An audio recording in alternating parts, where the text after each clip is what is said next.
नमस्कार मेरे प्यारे दोस्तों, बहुत बहुत स्वागत है आपका आपके अपने YouTube चैनल यूनिक स्टार पर। दोस्तों, आज हम लोग एक छोटा सा कंसेप्ट समझेंगे जिसको कहते हैं अभाज्य संख्या।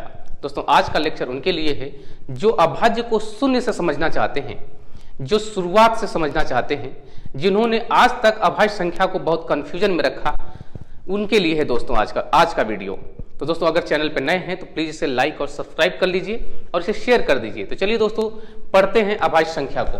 तो जैसा कि दोस्तों देख रहे होंगे, वे सभी प्राकृतिक संख्याएं जो केवल एक और स्वयं से विभाज्य हों, उन्हें कहते हैं हम लोग अभाज्य संख्या। ये तो हम सभी लोग जानते हैं दोस्तों। तो अगर बात करें सबसे छोटी अभाज्य संख्या की, तो हमें पता है कि सबसे छोटी अभाज्य संख्या होती है 2। सबसे छोटी अभाज्य संख्या 2 होती है। तो दोस्तों, 2 खुद से कटती है और 1 से कटती है, यानी 1 से विभाज्य होती है। तो दोस्तों, 1 के बारे में क्या राय है? दोस्तों, 1 के बारे में क्या राय है? 1 भी स्वयं से विभाजित होता है और खुद अपने आप में 1 तो है ही वो।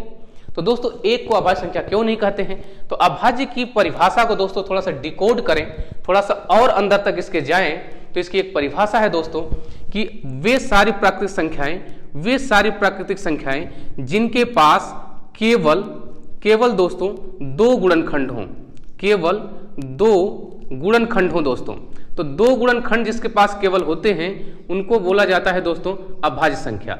अब दोस्तों, केवल 2 गुणनखंड हों जिनको अभाज्य संख्या कहा जाता है, अगर इसको थोड़ा सा और डिकोड करें तो इसका मतलब थोड़ी सी और सीधी भाषा में समझें दोस्तों, तो इसका मतलब होता है न 2 से ज्यादा न 2 से कम। इस केवल शब्द का जो मतलब है दोस्तों, इसका मतलब है इसका मतलब है कि न 2 से ज्यादा गुणनखंड होने चाहिए न 2 से कम होने चाहिए। तो न 2 से ज्यादा, अगर इसको समझें, न 2 से ज्यादा और ना ही 2 से कम, न 2 से कम गुणनखंड होने चाहिए। न 2 से ज्यादा होना चाहिए, न दोस्तों 2 से कम होना चाहिए। इसको अगर दोस्तों इसको हम एक एग्जांपल के जरिए समझने की कोशिश करें, अगर हम न्यूमेरिक वैल्यू के जरिए समझने की कोशिश करें, तो सबसे पहले अगर हम 1 को लें दोस्तों, तो 1 के पास कितने गुणनखंड हैं?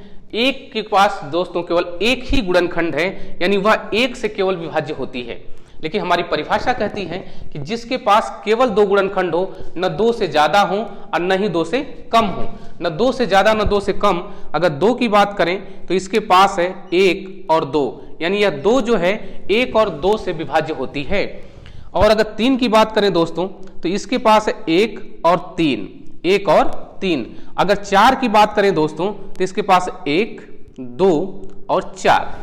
इस तरह से अगर हम देखने की कोशिश करें तो हमारी परिभाषा न 2 से ज्यादा और न 2 से कम। ध्यान रहे दोस्तों, आप एकदम कंफर्म हो जाइए, न 2 से ज्यादा गुणनखंड होना चाहिए और न 2 से कम होना चाहिए।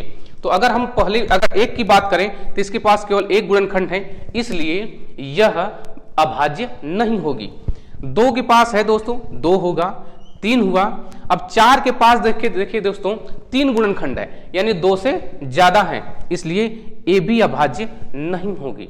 जहां तक दोस्तों मैं उम्मीद करता हूं कि अब आपको समझ आ गया होगा, अब कभी नहीं भूलेगा कि अभाज्य संख्या किसे कहते हैं। यानी अभाज्य संख्या का मतलब कि ऐसी प्राकृतिक संख्याएं जिनके पास केवल 2 गुणनखंड हो, न 2 से ज्यादा हो न 2 से कम हो।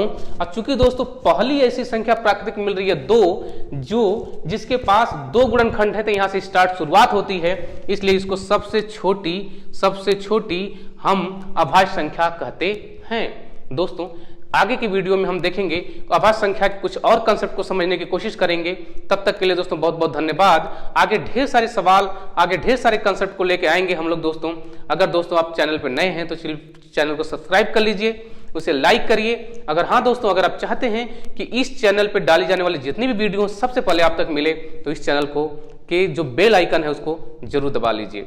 बहुत बहुत धन्यवाद दोस्तों।